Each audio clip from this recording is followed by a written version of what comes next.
Hello तो dear students, कैसे हैं। चलिए तो उस कार्बन एंड इट्स कंपाउंड की सीरीज़ को आगे बढ़ाते हुए ये आज का तीसरा वीडियो। तो कह रहे हैं कि कार्बन एंड इट्स कंपाउंड, पिछले सीरीज़ में पिछले वीडियो में हम लोगों ने देखा था कि कार्बन ना तो इलेक्ट्रॉन्स को लूज करता है ना तो इलेक्ट्रॉन्स को गेन करता है। Neither carbon lose the electrons nor carbon gain the electrons. तो सर कैसे कैसे कार्बन कंपाउंड बनाएगा?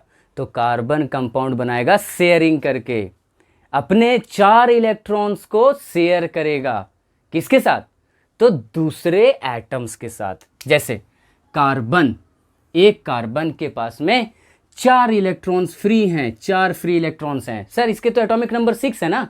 तो यस 6 तो हैं, लेकिन पहला 2 तो ऑक्टेट रूल ड्यूप्लेट रूल तो कंप्लीट कर चुका है। तो चूंकि ये इसने ड्यूप्लेट रूल कंप्लीट कर लिया तो ये जाएगा नहीं। ये तो वही वाली बात हो गई ना सर कि जिस बच्चे को पूरी तरीके से खाना कपड़ा वगैरह सब मिलता है तो उसको काम करने की ज़रूरत नहीं होती। तो वही वाली बात है, इसके फर्स्ट सेल ने 2 इलेक्ट्रॉन्स को कंप्लीट कर लिया, ड्यूप्लेट को कंप्लीट कर लिया, इसीलिए इसको और ज़्यादा काम करने की ज़रूरत नहीं है। काम किसको करना पड़ेगा? जिसको बेचारे को भूख लगी हुई है, जिसको खाने नहीं मिल रहे हैं, जिसको कपड़े नहीं मिल रहे हैं, वो काम करने लगता है। और वही काम करेगा 4 लास्ट इलेक्ट्रॉन्स। लास्ट सेल में जितने इलेक्ट्रॉन्स हैं वो लास्ट सेल को कंबाइन करना होगा 4 इलेक्ट्रॉन्स के साथ। तो कार्बन्स के पास में चूंकि लास्ट में वैलेंस इलेक्ट्रॉन्स 4 हैं तो कार्बन्स को 4 और इलेक्ट्रॉन्स के साथ कंबाइनिंग नेचर दिखलाना होगा। तो कार्बन अपने साथ 4 अलग अलग इलेक्ट्रॉन्स को लेकर चल सकता है। मतलब 4 के कार्बन के पास 4 कंबाइनिंग एटम है, 4 कंबाइनिंग एटम। और इसी 4 कंबाइनिंग एटम्स के कारण इसको हम लोग टेट्रावैलेंट बोलते हैं। क्या बोलते हैं? टेट्रावैलेंट। टेट्रावैलेंट मतलब कार्बन हमारा एक टेट्रावैलेंट एटम है। टेट्रावैलेंट इसलिए क्योंकि कार्बन के पास में एक प्रॉपर्टी होती है, इलेक्ट्रॉन्स कार्बन अपने साथ 4 इलेक्ट्रॉन्स को, 4 एटम्स को और कंबाइंड करके एक कंपाउंड बना सकता है। तो कंपाउंड बनाने के लिए कार्बन या तो अपने सिमिलर एटम्स के साथ जाएगा या तो दूसरे एटम्स के साथ भी जा सकता है। अब इसी कंडीशन में ना एक अलग से टॉपिक्स आपको पढ़ना है इस चैप्टर में, जिसको बोला गया है हाइड्रोकार्बन कंपाउंड। हाइड्रोकार्बन कंपाउंड क्या है डियर स्टूडेंट्स? Hydrocarbon compound. अब ये हाइड्रोकार्बन कंपाउंड क्या है? इसके नाम में ही छिपा होगा। Hydrocarbon means hydrogen plus carbon. तो सर हाइड्रोजन यहां कहां से आया? तो सर हाइड्रोजन अगर देखा जाए तो हाइड्रोजन एक बहुत ही छोटा सा एटम है। हाइड्रोजन के बारे में थोड़ा सा मैं जानकारी दे दूं तो हाइड्रोजन की एटॉमिक नंबर 1 होती है और इसके इर्द गिर्द एक इलेक्ट्रॉन से ही रिवॉल्व करता है। इसके वैलेंस सेल में एक ही इलेक्ट्रॉन से, means hydrogen have 1 valence electron. अब चूंकि इसके पास 1 वैलेंस इलेक्ट्रॉन है तो ये दोनों ही नेचर्स को दिखला सकता है, लूज करने वाला भी या फिर शेयर करने वाला भी। तो हाइड्रोजन के पास में चूंकि शेयरिंग नेचर है, डियर स्टूडेंट्स एक नॉक में दे दूं, मैंने कार्बन एंड इट्स कंपाउंड के पहले कोवैलेंट बॉन्ड मैंने बताया था, और कोवैलेंट कंपाउंड किस तरीके से फॉर्मेशन होती हैं, कोवैलेंट बॉन्ड की क्या क्या प्रॉपर्टीज़ होती है, उसके बारे में मैंने एक पहले से ही वीडियो बना करके छोड़ रखा है। मैं उस वीडियो का डिस्क्रिप्शन में आपको लिंक भेज दूंगा, आप उसको पहले सर्च करें और उसको पहले देखें ताकि आपको कोवैलेंट के बारे में आसानी से समझ में आ जाए। अगर उस वीडियो को अगर आपने नहीं देखा और इसको समझने की कोशिश करिएगा तो आई होप कि समझ में ना आए, क्योंकि कोवैलेंट क्या है वो पहले जानना होगा। ठीक है? तो हाइड्रोजन भी एक ऐसा एटम है जो किसी अदर्स नन मेटल्स के साथ, हमने उस वीडियो में पढ़ा था, कोवैलेंट मीन्स किसी अदर एटम्स जो भी होगा वो नन मेटालिक होने चाहिए, तभी जा करके एक कोवैलेंट कंपाउंड बनाया जा सकता है। तो मीन्स जो कंबाइनिंग एटम होंगे किसी भी कोवैलेंट कंपाउंड्स के लिए तो उसके लिए नन मेटालिक होना जरूरी है। तो हाइड्रोजन चूंकि नन मेटालिक है तो हाइड्रोजन और कार्बन जब दोनों मिल करके एक कंपाउंड बनाएंगे तो उसी को बोला जाता है हाइड्रोकार्बन कंपाउंड। इसकी डेफिनेशन आप लिख सकते हैं कि the carbon compounds which contains hydrogen known as hydrocarbon compounds. The carbon compounds which contains hydrogen known as hydrocarbon compounds. अब इसी में देखिएगा तो कार्बन ना अपने साथ हाइड्रोजन को भी रख सकता है या फिर किसी दूसरे एटम्स को भी रख सकता है। जैसे क्लोरीन भी है, है ना। अगर कार्बन ने 4 हाइड्रोजन ले लिया, 4 हाइड्रोजन, तो ये 4 हाइड्रोजन भी मिल करके एक तरीके से सेल एक बैलेंस्ड या फिर मैं बोलूं अस्टेबल कंपाउंड बना देंगे CH4 का। कैसे?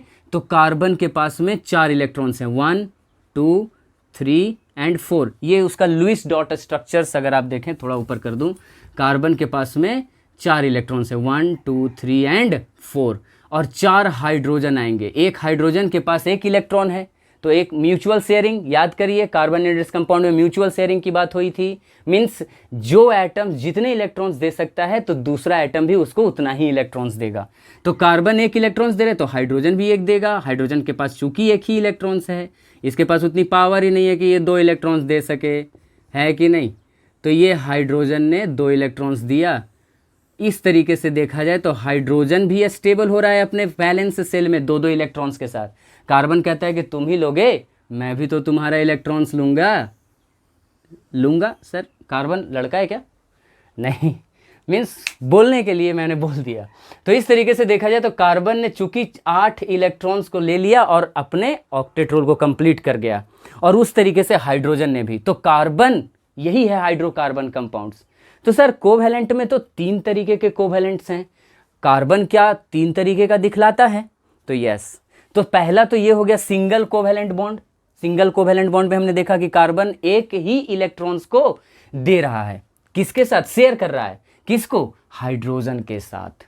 तो इसलिए इस लाइन को क्या बोलेंगे? यही है हमारा कोवैलेंट बॉन्ड, यही है हमारा कोवैलेंट बॉन्ड। ये जो लाइन आया है ना, ये जो लाइन देख रहा है आपको, यही है कोवैलेंट बॉन्ड, ये है लुईस डॉट स्ट्रक्चर। ठीक है, तो चलिए, ये हो गया सिंगल कोवैलेंट बॉन्ड जो कि कार्बन दिखलाता है। डबल कोवैलेंट बॉन्ड की अगर मैं बात करूं तो आपको एक बहुत ही फेमस गैस याद होगा, कार्बन डाइऑक्साइड। बड़ा खतरनाक गैस है ये, है ना। हमारे एनवायरनमेंट में रह करके इतनी गर्मी प्रोड्यूस कर रहा है, ग्लोबल वार्मिंग के लिए भी रिस्पॉन्सिबल है ये कार्बन डाइऑक्साइड। ठीक है, लेकिन कमबख्त ये गैस ऐसा है कि ये यूज़फुल भी है, क्योंकि प्लांट्स को अगर कार्बन डाइऑक्साइड नहीं मिले तो क्या ये फोटोसिंथेसिस कर सकता है? नहीं सर। अगर फोटोसिंथेसिस नहीं होगा तो क्या हमें भोजन मिल सकता है, हमें ऑक्सीजन मिल सकता है? नहीं सर। तो इसलिए इस कार्बन डाइऑक्साइड की ज़रूरत भी है। और क्या हम लोग नहीं रिस्पॉन्सिबल हैं कार्बन डाइऑक्साइड के लिए? यस सर, हम लोग, we also exhale the carbon dioxide. Okay, तो पॉपुलेशंस थोड़ा कम करिए, तभी पॉल्यूशन कम होगा। ठीक है, वैसे हम लोगों ने चाइना को डिफीट कर दिया है इस मामले में, है ना। चाइना को हमने डिफीट करके हम लोग पहले स्थान पे आ गए हैं। So we are first, right. So you need to balance the populations, right. चलिए, ये तो हो गई थोड़ी सी जोक सपाट। तो चलिए, कार्बन डाइऑक्साइड सर कैसे दिखलाएगा? कार्बन डाइऑक्साइड क्या ये कुछ है क्या कोवैलेंटली? देखते हैं। तो कार्बन 4 इलेक्ट्रॉन्स, ऑक्सीजन का थोड़ा सा मैं नेचर आपको बता दूं। ऑक्सीजन के पास में एटॉमिक नंबर है 8, इसकी इलेक्ट्रॉनिक कन्फिग्रेशन 2,6, मतलब ये ना अनस्टेबल है। ऑक्सीजन का वैलेंस सेल अनस्टेबल है। अनस्टेबल होने के कारण ये क्या करेगा? ये 2 इलेक्ट्रॉन्स लेना चाहेगा, या फिर ये 2 इलेक्ट्रॉन्स किसी के साथ शेयर करना चाहेगा। इसके पास में भी नेचर है, गेन करके या फिर शेयरिंग करके चल सकता है। तो ऑक्सीजन ना अपने साथ साथ कार्बन के साथ साथ ये कंपाउंड बनाना चाहेगा। अब कार्बन के पास में चूंकि 4 इलेक्ट्रॉन्स हैं, मैंने ये डॉटेड के लिए, डॉटेड जो स्ट्रक्चर दिखलाया है वो कार्बन का इलेक्ट्रॉन्स के लिए मैंने दिखलाया है, और क्रॉस जो होगा वो मैंने ऑक्सीजन्स के लिए दिखलाया है, 2 2 4 एंड 2 6। ये भी हो जाएगा 2 2 4 एंड 6। तो देखा जाए तो कार्बन जो है वो अपना 2 इलेक्ट्रॉन शेयर कर रहा है ऑक्सीजन के साथ, ऑक्सीजन भी अपना 2 इलेक्ट्रॉन शेयर कर रहा है कार्बन के साथ। क्या ये दोनों स्टेबल हैं? तो देखते हैं। तो ऑक्सीजन ले लेगा कार्बन का इलेक्ट्रॉन शेयरिंग करते हुए, ये भी ऑक्सीजन कार्बन का ले लेता है इलेक्ट्रॉन शेयरिंग करते हुए, और फिर कार्बन क्या करता है? ये ऑक्सीजन्स के दो इलेक्ट्रॉन्स को शेयर करते हुए ले लेता है। इसका मतलब ये हुआ कि नया जो कंपाउंड बन के आया है, carbon double bond with oxygen and here double bond with oxygen. तो देखा जाए तो कार्बन डबल बॉन्ड बना करके ऑक्सीजन को रखा हुआ है, और इसीलिए यहां बना है कार्बन डाइऑक्साइड। ये हो गया डियर स्टूडेंट्स आपका कार्बन डाइऑक्साइड, जिसमें हमने देखा कि कार्बन डबल बॉन्ड भी बना रहा है। सिंगल बॉन्ड अभी हमने देखा था, है ना, मीथेन के लिए CH4, और अभी देखा कार्बन डाइऑक्साइड। क्या सर कार्बन ट्रिपल बॉन्ड भी बनाता है? तो देखता जाए। ट्रिपल बॉन्ड के लिए मैं एक उदाहरण लूंगा, वैसे आगे आप लोग पढ़िएगा, होमोलोगस सीरीज में ये सारी चीज़ें पढ़िएगा, बोलिएगा कि सर ये कहाँ से लेकर आ रहे हैं, है कि नहीं। तो यहाँ हो जाएगा इथाइन, एक मैंने कंपाउंड ले लिया इथाइन। इथाइन का दोस्तों केमिकल फॉर्मूला होता है C2H2, C2H2, ये इथाइन है। मतलब मेरे 2 कार्बन, कितने कार्बन? 2 कार्बन, और कितने हाइड्रोजन?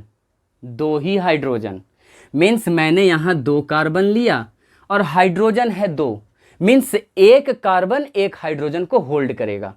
1 कार्बन 1 हाइड्रोजन, तो 1 कार्बन 1 हाइड्रोजन, तो यहाँ पे मैंने 1 कार्बन को इलेक्ट्रॉन्स को दे दिया ताकि 1 हाइड्रोजन आकर इसके साथ बॉन्ड बना जाए। मैंने इधर में भी दे दिया 1 कार्बन का 1 इलेक्ट्रॉन्स ताकि 1 हाइड्रोजन इसके साथ आकर बॉन्ड बना जाए। तो सर C2 और H2 तो हो गया, लेकिन डियर स्टूडेंट्स, और कार्बन ने अभी तक, 1 कार्बन ने कितने इलेक्ट्रॉन्स को शेयर किया है? तो 1 इलेक्ट्रॉन्स। अभी भी इस कार्बन का 3 इलेक्ट्रॉन्स फ्री है, इस कार्बन का भी 3 इलेक्ट्रॉन्स फ्री है। तो ये 3 इलेक्ट्रॉन्स क्या करेगा? अपने आप ही शेयर करेगा, कार्बन अपने कार्बन एटम्स के साथ ही, मीन्स लाइक कार्बन्स के साथ ही शेयर कर जाता है। और फिर क्या बनाता है तो देख लिया जाए। क्या ये हाइड्रोजन कंप्लीट है? बिल्कुल सर। क्या ये हाइड्रोजन कंप्लीट है? बिल्कुल सर। क्या ये दोनों एक दूसरे से कंप्लीट हैं? तो ये कार्बन क्या करेगा, इसके पास में 3 हैं, ये 2 आ गया, 3 2 5, एंड ये 3 ले लेगा इस कार्बन का, तो 3 3 6 एंड 2 8। ये कार्बन भी स्टेबल होना चाहेगा, तो ये कार्बन भी इसके 2 के साथ दूसरे कार्बन का भी ले लेता है। मतलब each carbon completed the octet rule, each hydrogen completed the duplet rule, और इसी के साथ बनाता है क्या?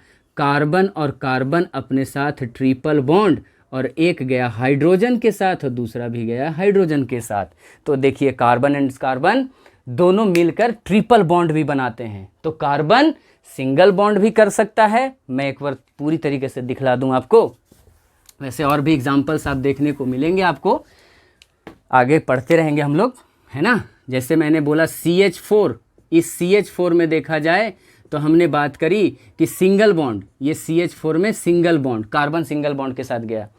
CO2 मीन्स कार्बन 2 ऑक्सीजन्स के साथ ये कंपाउंड बनाता है कार्बन डाइऑक्साइड, डबल बॉन्ड, और कार्बन अपने ही कार्बन एटम्स के साथ ट्रिपल बॉन्ड बना करके ये कंपाउंड बनाता है इथाइन, C2H2। तो देखिए कार्बन सिंगल, डबल, ट्रिपल, तीनों बॉन्ड्स में हिस्सेदारी लेते हैं। ये वर्सेटिलिटी मैं बता रहा हूँ, लेकिन वर्सेटिलिटी के लिए एक अलग से मैं पढ़ाऊंगा। सर आपने बोला कि carbon is tetravalent, tetravalent sir, tetra TETRAVALENT, tetravalent. तो sir tetravalent means 4। Sir carbon क्या अपने दूसरे एटम के साथ 4 इलेक्ट्रॉन्स को शेयर नहीं कर सकता? The answer will be no, नहीं कर सकता। इसके पीछे का भी रीजन है ना, इसके रीजन को भी समझेंगे। टेट्रावैलेंट का मतलब ये हो गया दोस्तों कि चूंकि कार्बन के पास में 4 इलेक्ट्रॉन्स शेयर करने की क्षमता है, इसीलिए इसको बोलते हैं टेट्रावैलेंट, मीन्स इसकी कंबाइनिंग कैपेसिटी 4 है।